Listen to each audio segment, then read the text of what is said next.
bom ter você aqui com a gente nessa semana tão especial em que a gente celebra o Natal. Mas antes, já quero te pedir, se você ainda não ativou as notificações, vai lá em nosso canal Atitude TV, se inscreve, ativa e seja muito abençoado.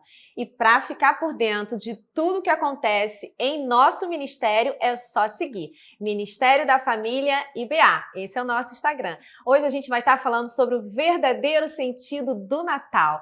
E o meu convidado muito especial é pai, é marido, pastor, mestre em teologia, Pastor Thiago Braga. Pastor, muito obrigada pela sua presença aqui no Família Mais. É um prazer te ter aqui. Já quero saber, o que é o Natal para você? Natal é alegria, né? Celebração, nascimento. Não deixa de ser também a parte da comunhão, né? A mesa posta, tudo isso. Natal remete à infância, remete a presente, a presença. Natal, presente! Presente. Pode dar presente no Natal? Como não pode dar presente? Isso. Uma regra para não dar presente. Presente é sempre bom. Melhor é dar do que receber, inclusive. O Evangelho nos lembra disso. Pode mandar pra gente aqui, a gente bota aqui o endereço da igreja. Né? Quem tiver algum impeditivo com o presente, alguma dificuldade, não é isso? Verdade. O problema não é o dar o presente, né? É quando isso é transformado em substituição. Acho que a dificuldade da questão do Natal enquanto presente é quando as pessoas querem substituir a presença pelo presente. Mas aí não é Natal, é qualquer data específica, né? Verdade. E como é que eram comemorados os seus natais, né? Lá na infância, na sua família de origem? Sou de Bangu City, né? Terra de Bangu, famoso porque a gente tinha um pinheiro de verdade, imenso, gigante na rua. Então, assim, eu tenho ótimas memórias e lembranças do Natal. Todo decorado, não com as bolas. Era de comunitário, hoje, né? Esse pinheiro? Era de todo mundo ou era só Não, seu? era um murinho baixinho da casa, então os vizinhos acabavam contemplando, vendo, né? Mas assim, era da família, a família toda reunida, os presentes em volta da árvore, a árvore toda iluminada, aguardando aquela data, né? Aguardando o momento, aguardando a virada, porque Natal para criança é o 24 de dezembro, né? Sim. Natal é a virada, véspera, é o ficar acordado, é a véspera. Comer só depois? E tinha, claro. Tinha? Não podia? Meia-noite, né? 11h59 ali, os presentes, enfim, às vezes alguém fantasiado ali de Papai Noel e tal, mas o principal enquanto criança realmente era aquele momento onde parentes distantes apareciam, onde alguns tios que você não via há algum tempo, então aquele momento remetia, ainda que eu não tivesse essa percepção enquanto criança, a comunhão, a criança não fala comunhão, né? Mas a ideia de estar presente, Tava estar todo perto, mundo reunido. Junto. Reunido, perfeito. E aí todo mundo vinha, a sua família toda se reunia ali à mesa. Sim, Natal. Que remete à questão da comunhão, e a gente remete, né, fazendo um link já... Comida. Comida, com certeza, mas a comunhão, a ideia de... Até que a ceia, né, claro, quando criança você não tem essa imaginação. Mas quando você vai para hoje e faz essa perspectiva de a ceia paulina, que a gente estava conversando nos bastidores... Sim.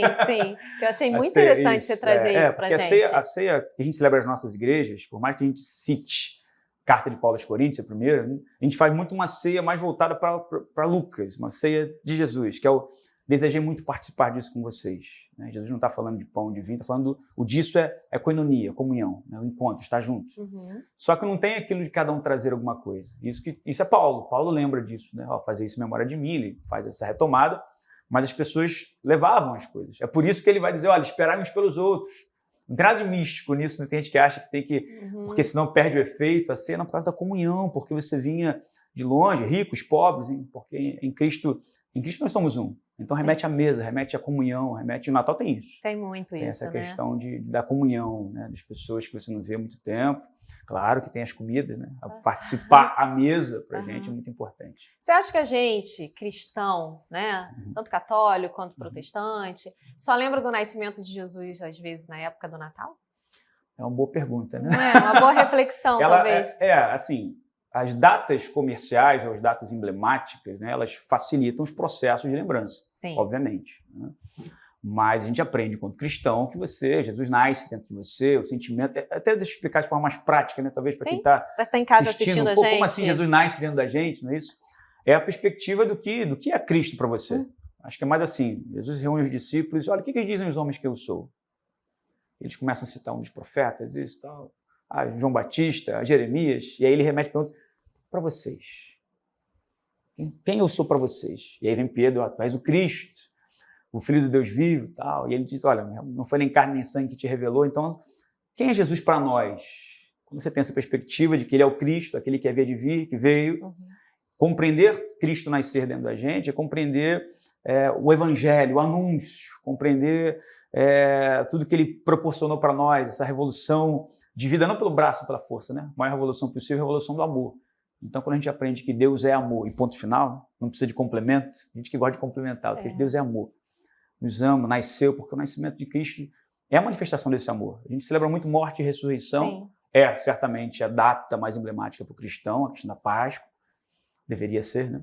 Mas o Natal, enquanto essa data que é final de ano, tudo isso, ele traz essa memória de Cristo nascendo no seu coração, no sentido de entender o que ele proporcionou para nós, o que ele proporcionou a título de palavra, e se nós estamos caminhando dentro daquilo que ele tem colocado para nós enquanto, não regra de vida, fica muito estático isso, mas enquanto prática do amor.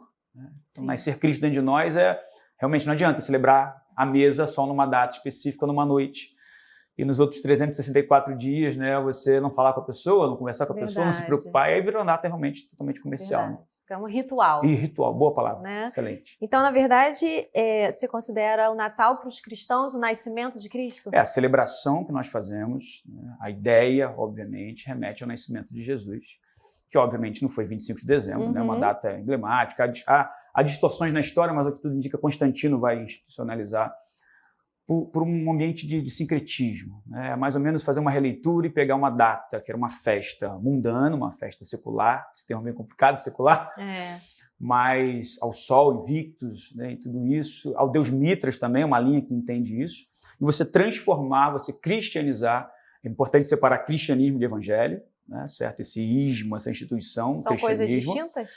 O evangelho, você crê no Senhor Jesus Cristo, crê no evangelho, quando a gente diz isso, a palavra de Deus. O evangelho é um anúncio. O evangelho é a boa nova, a boa notícia. Qual é o evangelho de Deus? Qual a boa notícia de Deus? Jesus. Jesus é o Deus disponível, né? Jesus é o Deus palpável, o Deus presente, o Deus que se importa com a gente. Isaías vai lembrar, 700 anos antes, aproximadamente, o texto clássico, aquele que levou sobre si as nossas dores, aquele que teve essa morte substitutiva, vicária. Então, isso é o evangelho. Essa oportunidade de vida até então inimaginável, que atinge as margens, né? Aqueles que não são, aqueles que ninguém enxerga, isso é o evangelho. O cristianismo é uma instituição, o cristianismo, você citou até que a Igreja Católica tem várias ramificações e tal, sempre quando entra o ismo, né? A gente não está falando, tá errado, não é isso, mas a ideia do cristianismo é propagar o evangelho. Sim. Então, quando ele se distancia disso, obviamente, né? Então, comemorar, né? Respondendo a sua pergunta, o nascimento de Cristo, obviamente, um Natal, mas não 25 de dezembro, a gente não tem... e assim, não tem um impeditivo comemorar 25 de dezembro, não é isso? Foi só uma releitura feita, ao que tudo indica, por Constantino. Houve no início da Igreja Católica, inclusive, muita crítica sobre isso, sobre a comemoração, sobre a árvore de Natal, sobre tudo isso. E aos poucos a tradição foi aceitando isso. Tá. Não há, na sua concepção, não há nenhum problema em ter a árvore, em ter rabanada, em ter celebrações, presentes? O que você pensa sobre isso? Rabanada com doce de leite, então, é a bênção, com certeza, tenho certeza, vai ter no céu rabanada com doce de leite. Doce de leite é coisa mais incrível, né? Já criada com leite. Então, assim, agora Nutella também, né? O doce de leite tá bom, tranquilo. Tá bom. Mas, assim, pode parecer chover no molhado, mas a palavra para o cristão deve ser propósito. E aí você vai resolver muitos problemas com muitas perguntas que são de bate-pronto. Do tipo, desde posso comprar isso, posso fazer aquilo, o pode ou não pode, acho que é uma boa linha para determinar a maturidade cristã. Seria o para quê? Exatamente. Não o porquê. Isso. Assim, qual o fundamento de você... Então, qual o problema de ter uma árvore de Natal em casa? Qual o problema de você decorar uma árvore de Natal? Qual o problema de você... Não é nem criar, a gente fala muito sobre criar memórias, não é isso? Você tem filho, enfim. Sim. Essa coisa de você criar aquele ambiente de memória. Então, assim, você perguntou no início sobre a minha infância. Foi maravilhoso para mim. Qual o problema de impedir isso para o meu filho? Geralmente, pessoas que talvez tiveram dificuldade na infância, que o Natal não foi tão bom, questões familiares, isso é reproduzido para a geração. Né? Nós cremos num Cristo que nos liberta. Nós cremos que se o Filho vos libertar, verdadeiramente sereis livres. Então, não é uma árvore de Natal que vai gerar uma dificuldade, um relacionamento meu com Deus, não vai ser, porque está idolatrando. Não fica idolatrando a árvore de Natal, né? Não é um ambiente um artefato de decoração, algumas inacreditáveis, realmente. Né? Lindíssimas. Assim, é tão louco, às vezes, que a mesma pessoa que, às vezes, bate nisso, ela chega num shopping, por exemplo, e fica encantada com a árvore que ele está. Leva o filho, tira foto. Então, assim, A gente tem muita dificuldade, né? Geralmente pessoas que criticam muito algo têm alguma dificuldade naquela área, né? Isso em tudo. Em relação à televisão, em relação ao tipo de filme. Sim. Não é propósito, não vejo que... Biblicamente, vamos tratar assim, né? A famosa pergunta, qual o versículo da Bíblia? Não tem nenhum, né? E quais fatos você pode contar pra gente a história que envolvem o nascimento de Jesus? O nascimento de Jesus com base nos evangelhos, você pega os evangelhos, né, os 4 ali que a gente tem disponíveis, canônicos, a gente chama, né? Você tem os sinóticos, Mateus, Marcos e Lucas é aquele que é o que tudo indica, escreve para os gregos o evangelho mais detalhista nesse sentido. Até por ele não ser testemunho ocular, né? Lucas não foi discípulo de Jesus, apóstolo, Lucas não escreve do que ele viu, do que ele tocou, a gente brinca assim, Lucas não sabia qual era o cheiro de Jesus, como eram as mãos de Jesus, o olhar de Jesus. Então ele depende de Paulo, depende de Pedro, provavelmente, desse testemunho. E faz um trabalho investigativo quando você pega o relato do início de Lucas, o relato do início de Atos, nos 2 volumes iniciais que ele escreve, ele deixa de forma muito clara ali, olha, muitos já fizeram esse trabalho que eu estou fazendo agora, esse empreendimento, que é narrar, no caso Lucas, sobre a vida de Jesus, e no caso Atos do Espírito Santo, sobre o pós-Jesus. Lucas vai destacar logo no capítulo inicial ali, ele traz informações históricas sobre a época do nascimento de Jesus. Obviamente que a gente não tem o dia exato, né? Assim, mas há um recorte temporal e uma informação sobre a questão dos pastores na colina, tal. Então essa dificuldade de compreender e a informação sobre Isabel, o nascimento, enfim, de João Batista, quando você compreende isso em relação ao inverno rigoroso, que seria a época de dezembro, 25 de dezembro, você exclui por completo a perspectiva do nascer, não só em dezembro, como 25 de dezembro. Aí a perspectiva sobre setembro, outubro, vai depender de algumas linhas de raciocínio, muito mais detalhado que num ambiente aqui até, como se diz assim, só oral, verbal, fica complexo de explicar. Mas, basicamente, a ideia que Lucas traz, até quando você abre a Bíblia em Lucas 1, ele remete à questão do sacerdócio, da linha de Abias, então você tem que ir para 1 Crônicas, sei que dá trabalho. E ver a escala que existia, uma escala que foi criada para os sacerdotes, em cima disso é feita uma conta. E o resumo o ano 1, né? O ano 0, vamos tratar assim, Jesus nasce, a gente foi o ano 0. Isso é instituído bem depois, há uma conta, uma ideia de aproximação para tentar chegar ao ano 0, para tentar chegar quando que Jesus provavelmente nasceu. Então, assim, 25 de dezembro é excluído, falei, né, alguns minutos atrás, é uma cristianização, por colocar esse neologismo, né? Uma releitura, a palavra melhor, de uma festa pagã, né? Por isso muito criticado, às vezes, por alguns no início, porque, poxa, era uma festa pagã, como que foi transformado isso em algo religioso, em algo cristão? Mas tem muitos ambientes, muitas situações que a gente utiliza no mundo secular, né? Essa expressão é meio complexa, porque nós estamos no mundo, existe o mundo secular, existe o nosso mundo. Né? Existe o mundo, é verdade. E a gente traz uma releitura, a gente não é mundanizar a igreja, não é isso, longe disso.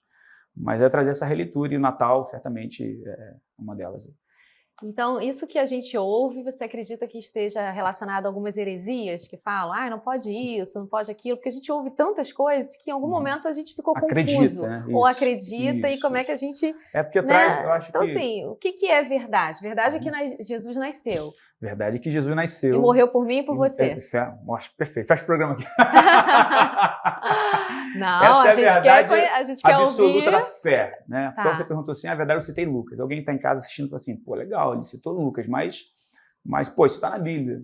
Poxa, mas e a Bíblia? Aí a pessoa começa a ir para uma... O que a gente precisa ter uma chamada hermenêutica positiva. O que seria que é isso? É você primeiramente olhar para a Bíblia como palavra de Deus. Porque se você já vai para a Bíblia com um monte de... Não são dúvidas, mas com um ambiente crítico, no sentido de que... mas será que isso foi mesmo? Será que...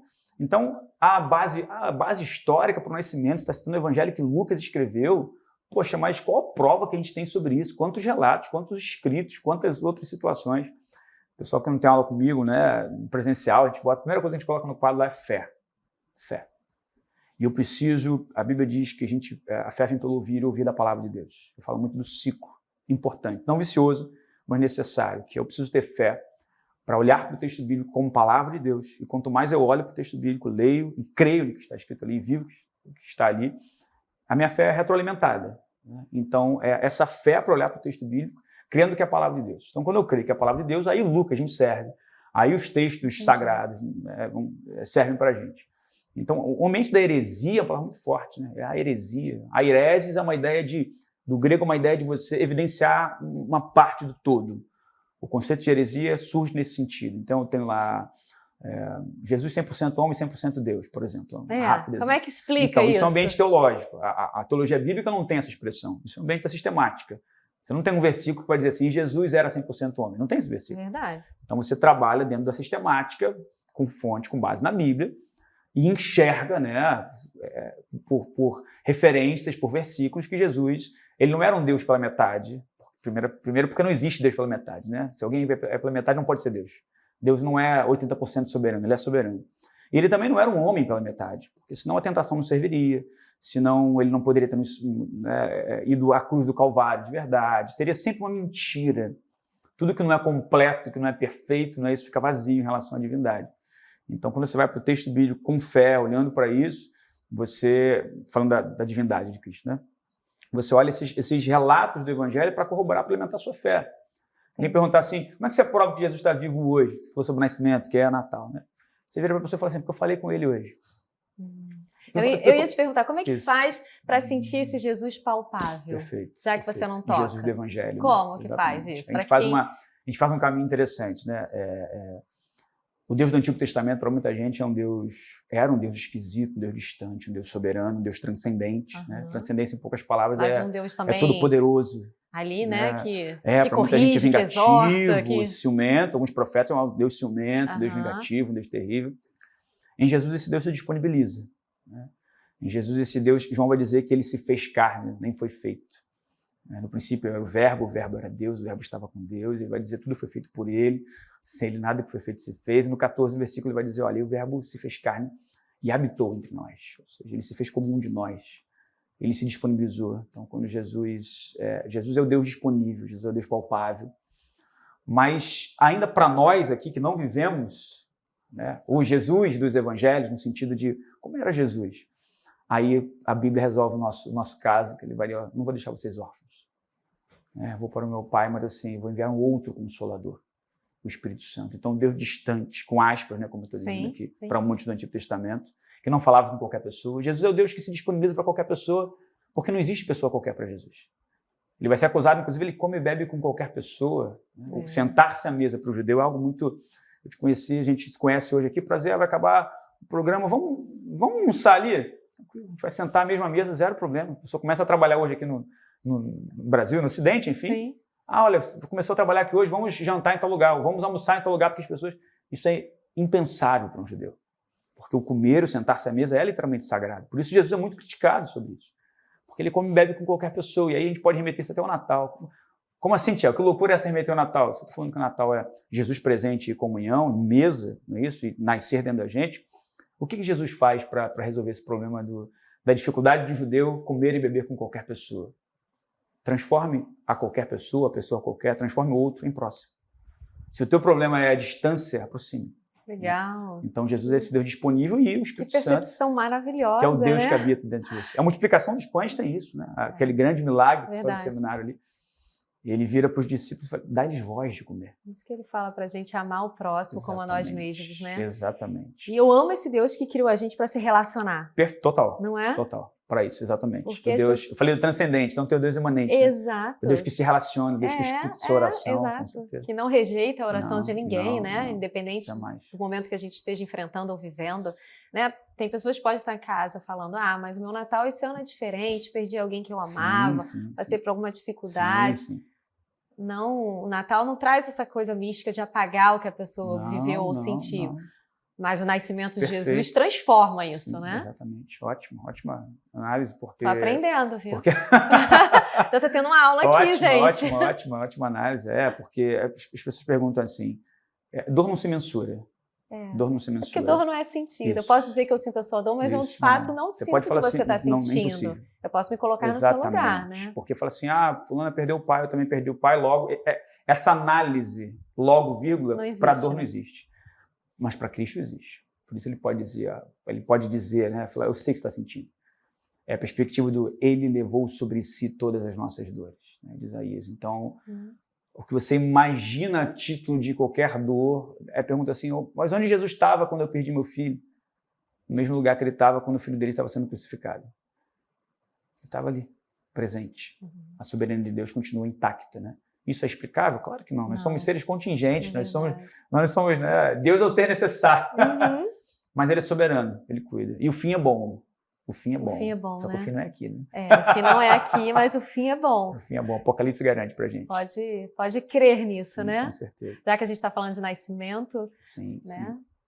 É bom poder nascer em Jesus, Sim, porque sim. tudo que A dificuldade do nascimento foi gerada com Nicodemos, por exemplo, João 3, né? Sim. Não falando de Natal, não, mas do nascer de novo. Nascer de novo, Isso, né? que é o nascer da água e do Espírito. O nascer em Cristo, nesse Deus que é... E aí, João, a gente falou do João 1, né?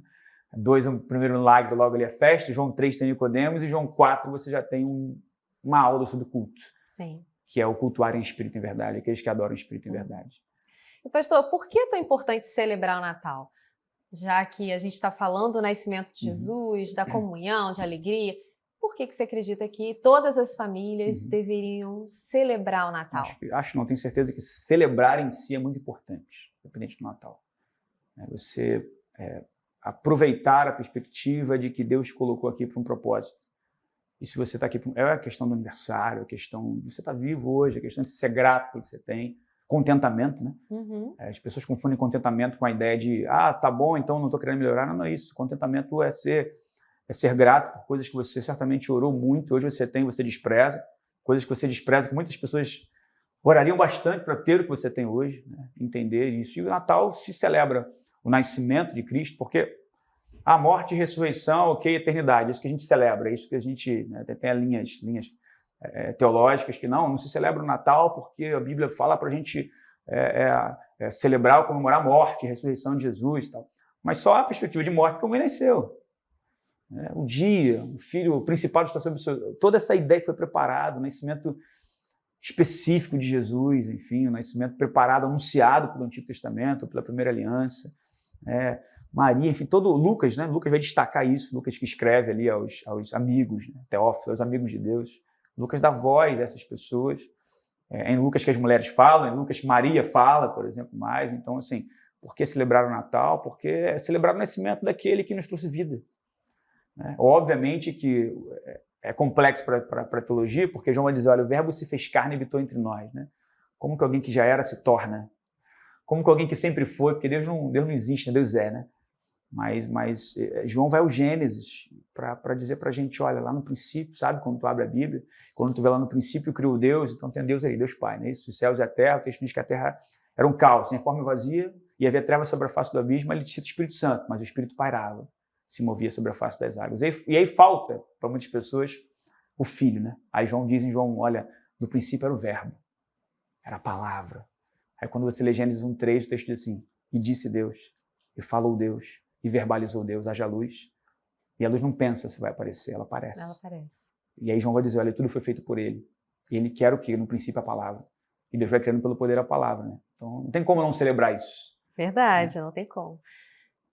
Eu tô, sabe, pensativo, assim, você está Amém. trazendo as Coisa boa. mensagens, assim, a gente, né, eu falei, que bom. Então, você diria para quem está em casa, celebre a vida. Celebre o Natal, isso, celebre sua celebra o família, Natal, celebra a tenha vida. contentamento. É claro que as pessoas, elas às vezes fazem uma hermenêutica assim, meio absurda de evidenciar um texto, isolar um texto, né? Na casa onde há luto, há mais sabedoria. É um texto realmente antigo testamentário que fala sobre isso. Mas o texto não está... Confuso, né? Mas o texto é porque no ambiente de luto, realmente você reflete sobre a vida. Verdade. A Poxa, morte falei com traz ele reflexão ontem. da vida. Conversei com a pessoa, falei com ele hoje, do nada, nunca é do nada da nossa perspectiva Sim. humana limitada. Né? Mas esse texto não está dizendo para você não celebrar a vida. O texto diz isso. A coisa não são textos diametralmente opostos, sabe? Contraditórios, não é isso. A vida é celebrada o tempo todo, o contentamento, a gratidão. Obrigado porque eu tenho isso hoje, obrigado por... Paulo celebra a vida, né? Por que Paulo? As pessoas brincam no seminário que tem gente que gosta mais de Paulo do que de Jesus. As pessoas citam mais Paulo do que Jesus. Paulo é o cara da Bíblia. E você vê, por exemplo, o texto isolado, que é eu posso todas as coisas naquele que me fortalece. Né? Esse é um texto que as pessoas isolam e criam absurdos com ele. Mas esse é um texto que Paulo nos ensina sobre contentamento. Porque no contexto imediato, vamos falar assim, né? O que vem antes, fica mais claro. O que vem antes, o que vem depois, o que vem antes, ele vai dizer, olha, eu passei por muita coisa. Né? Trazendo uma NTLH aqui, parafraseando, passei por muita coisa. Aprendi a não ter nada. Algumas versões vão dizer que ele aprendia a passar fome. Verdade. E aprendi a ter alguma coisa. Né? Aprendi a viver num ambiente de abundância. Eu estou apto. É Paulo que diz isso. Apto ao quê? Aí vem a conclusão dele. eu posso afirmar para vocês que eu posso, ou seja, eu estou apto, né? Posso todas as coisas nele, porque é ele que me fortalece. Não é o que eu possuo, não é o que eu tenho, é quem me possui. Não é o que está ao meu redor, é o dar-lhes voz de comer, neste setor, né? O que os discípulos têm em mãos? Nada, mas eles tinham tudo, que é Jesus. Né? E nada diferente do que eu, você que está em casa assistindo, perfeito, tenha passado, nada, né? Não. Tanto a abundância ou a privação, e entender que a gente pode ter contentamento em Deus. As pessoas pegam muito recortes, né? As pessoas olham assim, mas ela está muito bem, olha como é que está vestida, olha o carro que ela tem, é isso, aquilo, né? E assim, são recortes. Falo isso muito em relação ao ministério pastoral. As pessoas olham, muita gente não quer ser pastor, elas querem ser um recorte que elas imaginam de um momento em cima do púlpito numa pregação. Isso é um recorte mínimo de nada. Então, assim... a renúncia é grande. Exatamente. É você olhar para o ambiente de...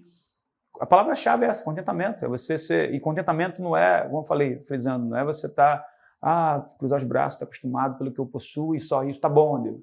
Aquela frase assim, como é que tá, irmão? Jesus está no barco, tá bom. Não é isso. É você compreender que Deus é bom o tempo todo. E que Ele nos promete vida e abundância, né? Vida e abundância. E vida, esse link é bom, vida... Porque essa vida que ele fala, né, não é bios, que vai gerar biologia, que vai gerar a ideia de existência. Essa cadeira, né, bonita de que se passar, esse banco, ele existe, mas ele não tem vida. Precisa existir diferença entre você e a cadeira que você senta. A vida e a abundância é Zoé, né? As pessoas gostam mais da Zoé, que é essa vida plena, é essa vida que não tem outra expressão, é abundância, essa vida que ele oferta. E só ele pode ofertar, que ele é a própria vida. Eu sou o caminho, a verdade, não um tipo de vida, a vida. E é uma vida que está disponível para qualquer um. Uma vida disponível para qualquer um, porque o amor dele é incondicional, ele morre na cruz por todos. Desde que aceite, né? Ele não morre só pelos bonzinhos, né? Senão não estaria aqui, certamente. Paulo ensina claramente isso, na primeira carta de Coríntios, capítulo 1, logo ali.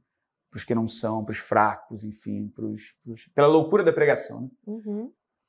Pastor, sempre a gente ouve dizer, voltando ainda na tecla, né? Quero reforçar para quem está em casa assistindo a gente, que Jesus precisa nascer todos os dias em nossos corações, né? Tem essa fala aí.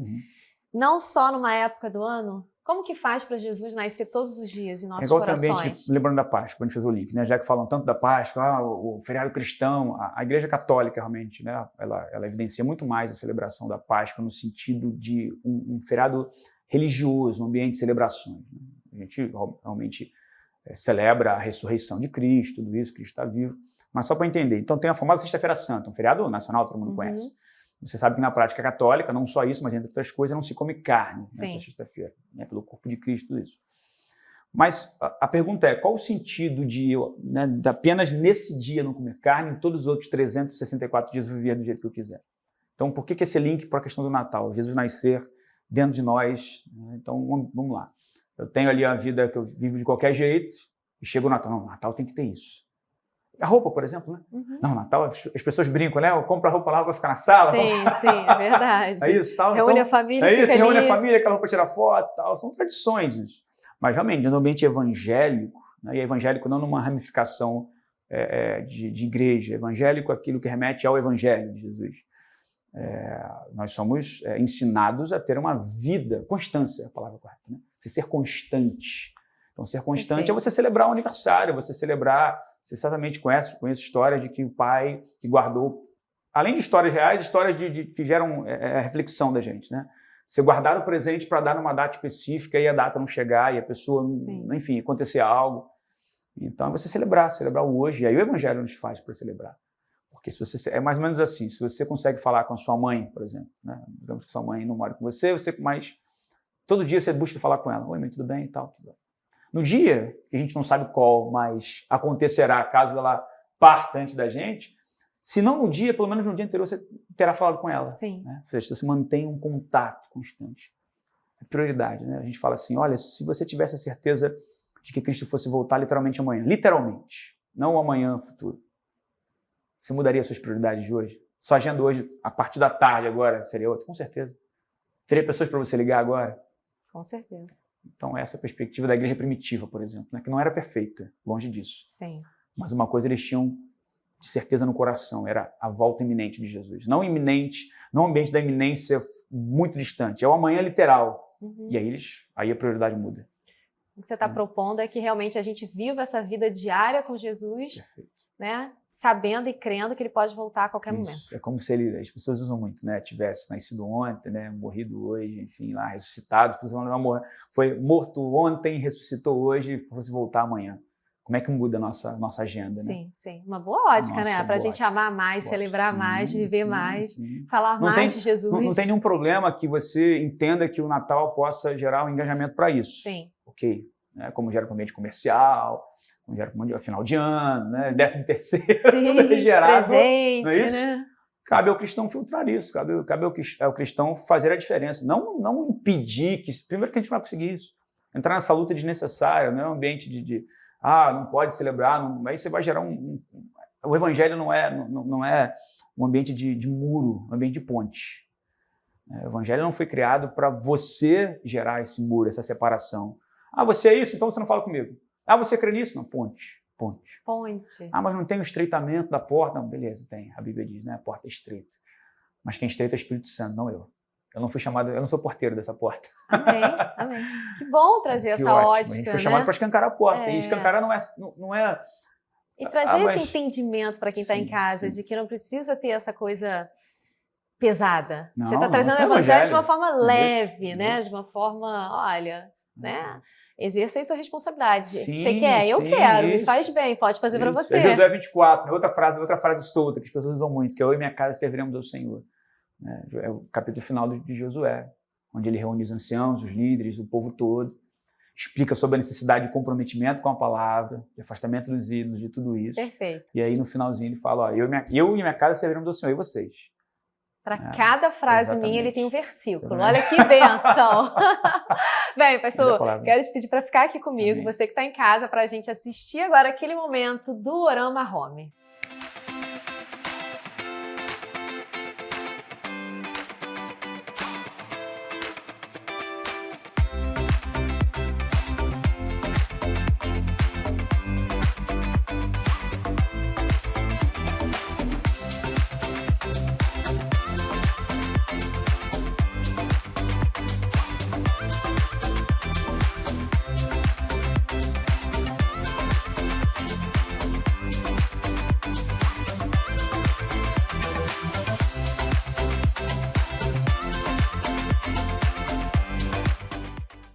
A guirlanda é um item super tradicional do Natal.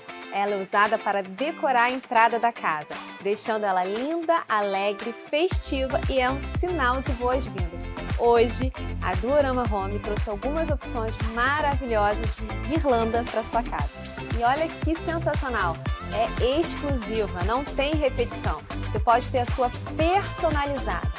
E aqui você encontra opções elegantes, sofisticadas, delicadas e ousadas. Propostas lindas para transformar a entrada da sua casa. Todas disponíveis no site para você.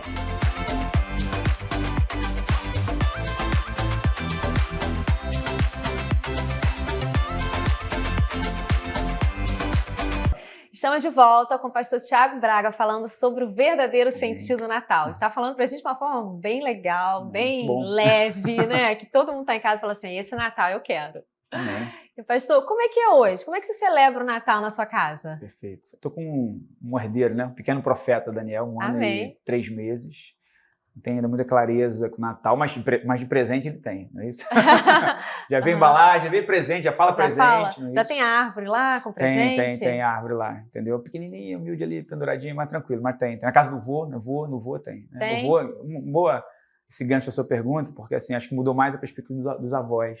A gente chega na casa deles, ontem mesmo estava lá, né, e dos meus sogros. Sim. Em cima da estante, um monte de coisa decorada, Natal, virei para eles, né, perguntando mais Natal de tanto tempo assim, e é por causa do Daniel, né? Certamente legal, Daniel, essa imagem, né? Então, você passar essa ideia, ele não tem ainda, obviamente, o reflexo sobre comunhão, palavras talvez difíceis, mas é prática, né? Prática, o testemunho da vida. A própria Bíblia nos ensina sobre isso em Deuteronômio 6, né? Você ensinar, filho. Verdade. Você instruir, e aí a Bíblia vai falar sobre você ensinar deitado, sentado, andando, ela não está falando de discurso, que ninguém fica falando o tempo todo, né? Verdade.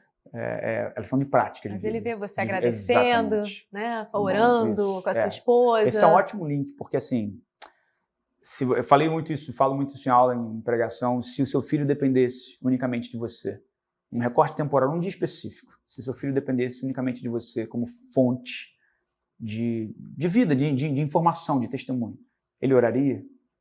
Né? Ele leria a Bíblia? Claro, tem um ano e pouco, mas assim, o que é oração? Será que ela, né, sua filha, filho, enfim, ele conseguiria responder o que é oração? Como é que resolve isso? Ele já te viu orando? Como é que ele, como que ele trataria o sexo oposto? Como é que ele falaria com o porteiro? Boa reflexão. Então, né? não, ótima reflexão, porque Deuteronômio 6, né? Quando eu digo assim, ótimo, não por causa de mim, porque é bíblico. Sim. Deuteronômio 6 nos ensina isso. Essa questão da tradição oral, o pai que ensina o filho, que ensina o neto. E aí você vê a importância do testemunho. As pessoas falam, o discurso é importante, né? Mas o testemunho, ele é arrebatador. O exemplo, ele arrasta. As atitudes, enfim, as ações, sim, a fala, tudo isso a gente está ensinando ali, né? Exatamente. Então, e o Natal é uma delas, uma data, né? Assim como o aniversário, você vai celebrando, olha, aí já tem a Bíblia infantil ali, quando foi apresentado, né, ganha sim, na igreja, e aí a gente mostra para ele ali. A imagem é muito inicial, né? Os bichinhos, então ele vai... Mas olha, Jesus, o nascimento, a gente começa a trazer essa imagem, esse imaginário, né, importantíssimo, chamado a primeira infância. Sim. Aquilo que fica ali, não é que fica registrado ali para o resto da vida. Exatamente, muito difícil de sair, né? Enfim, então, é daí que vem as leis informais, vamos tratar assim, não está escrito isso. Mas... E como que você fica pensando? Como que você vai contar o Natal para ele quando ele tiver entendimento ali? Já iniciou o processo. Sim. Essa celebração de que... Enquanto a gente fala assim, a gente não... Em relação até ao Papai Noel, né? Essa perspectiva, você acredita, a fase de você acreditar em Papai Noel, a fase de você não acreditar mais em Papai Noel e a fase de você ser o Papai Noel. Que é você que passa a dar os presentes, não é isso? Sim. Acho que esse processo tem que ser muito natural. Muito natural. Se meu filho enxergar que ele tem um pai que não é perfeito, mas que está presente, mais do que presente, é claro que é legal ele olhar e já sabe a embalagem, determinada loja, né? Já chega aquela cor daquele embrulho já é um presente. Ótimo, isso é maravilhoso poder proporcionar isso. Uma das grandes dificuldades que o pai tem para o filho é querer reproduzir, mais ou menos assim, ofertar tudo que ele não teve. Isso é lindo e maravilhoso, o discurso é maravilhoso, mas é trazer equilíbrio, né? Mostrar para o filho que, olha, a vida ela tem seus desafios. Né? Os dias não são tão perfeitos sempre, mas a gente precisa entender que nós somos família, comunhão, e em relação ao Natal, o nascimento de Cristo. Quem é Cristo? Quem é Jesus? E aí entrar nisso, exatamente, de acordo com a idade, com a perspectiva dele, mas, mais uma vez, muito mais do que o discurso com a vida. Imagina um filho onde, durante, 364 dias, ele vê um ambiente de discussão, de confusão, um ambiente de que eu estou no telefone, eu desligo e falo assim, pô, chato esse tio, chato. Aí chega no Natal, não, pô, o tio vem aqui, ó. Ele pergunta assim, aquele tio que você não fala o ano inteiro? Verdade. Eu tenho 5 irmãos, ele tem bastante tio, verdade. Entendeu? Então, o exemplo, certamente. Porque senão o discurso, você escuta certamente histórias do tipo, eu queria que meu pai... queria morar na igreja. Aquela historinha, sabe? Morar na igreja por quê? Não, porque na igreja meu pai, ele legal, nossa, né? ele é um tio do Kids ali maravilhoso para todas as crianças. Mas para o seu filho, você é? E aqueles que não tiveram pai, talvez? Que não puderam ensinar ou falar do amor de Jesus? O que você diria para esse pai? É ter a compreensão de... A gente não pode resolver o que foi, né? Que já passou. A gente não tem capacidade de fazer isso. Nem de lançar no mar do esquecimento. Né? É Deus que faz isso, a gente não consegue. Se a gente se esforçar para lembrar algo muito ruim, a gente consegue lembrar, porque está guardado em algum lugar. A ideia do perdão justamente é essa. Aí você não mais lançar em rosto. É você não utilizar aquilo mais como uma carta na manga. Não é que você esquece. Não deixa de doer. Exatamente. Então, é você compreender que há um pai que cuida de nós. Né? Deus se apresenta como um pai. Ele se apresenta como o pai. É isso. João 1,12, o texto vai nos lembrar que todos quanto receberam, lhe deu-lhes o poder, o privilégio, de serem feitos ou chamados filhos de Deus. A gente compreende que é um estágio após a ideia de criatura. Deus não quer que nós sejamos só criaturas, enquanto Ele é o ser criador. Ele quer que nós sejamos filhos. Ele se apresenta como um pai. Lucas lembra o filho pródigo, por exemplo, o filho que estava distante, que se abandona do pai, mas aí a palavra do cair em si, acho que é a expressão-chave ali, quando ele cai em si, quando ele acorda, ele traz à memória aquela ideia. E aí, para quem não teve, né, como a gente estava falando que dor não se mensura, para quem não teve, o passado está ali. Agora, Deus não despreza isso. Deus não despreza as pequenas, as grandes dores, mas lembrando Isaías 53, né, ele levou sobre si tudo isso. Todo esse sofrimento, o texto vai dizer que ele era alguém com um semblante como acostumado ao sofrimento, porque ele leva na cruz do Calvário as nossas dores. Por isso ele pode hoje nos consolar, né? Uhum. Ele pode trazer essa paz que excede todo entendimento. É verdade. É isso. Pastor, eu precisava, né, encerrar o programa hoje pedindo uma oração, uma bênção para as famílias que estão em casa assistindo a gente, para não só celebrar esse Natal, mas todos, né, todos os dias de sua vida, trazendo Jesus ao centro dela. Amém. Pode ser? Amém. Glória a Deus. Então, acho que a mensagem central que fica, como foi muito citado aqui, Jesus como centro das nossas vidas, mas de forma prática, né? É esse amor. Como existe uma frase na igreja que as pessoas usam assim: não olha para mim não, olha para Jesus. Isso é muito contraditório muitas das vezes, como se a gente estivesse excluindo de uma responsabilidade, né? Olhar para Jesus onde? Como? Eu preciso enxergar Jesus em você. Então, é mais ficar com a frase paulina de ser depois meus imitadores, assim como eu sou de Cristo. Como imitar a Cristo? Né? Como? Amando, buscando ser amor, buscando Mateus 25, né? Buscando ser acolhimento para o forasteiro, para o caído, enfim, aquela passagem emblemática de Mateus 25, quando ele cita os pobres, enfim, feridos, forasteiros, e perguntam, mas quando a gente viu nessa situação? Ele diz, olha, quando vocês fazem isso a um dos meus pequeninos, vocês estão fazendo para mim. Então, essa questão prática, né, que esse Natal possa ser real na sua vida, na sua casa, independente da casa, né, independente da estrutura, né, que seja dentro do seu coração, né, dentro da sua vida, e isso desemboca para a vida de forma natural. Você pode orar, então, para abençoar Amém. As famílias que estão nos assistindo e já desejando um Feliz Natal com Jesus todos os dias na sua vida e na sua casa. Amém. Amém. Oremos então. Pai, em nome de Jesus, Pai de amor e bondade, nós celebramos essa data tão maravilhosa, porque celebra o nascimento de Cristo, aquele que oferta para nós vida e vida e abundância. Que onde essa palavra chegar, onde esse programa, Pai, conseguir entrar em cada lar, que haja realmente ali um lar de verdade, que não seja só um mesmo endereço onde as pessoas têm ali a chave, mas que seja um lar, Pai, onde haja paz, essa paz que excede todo entendimento.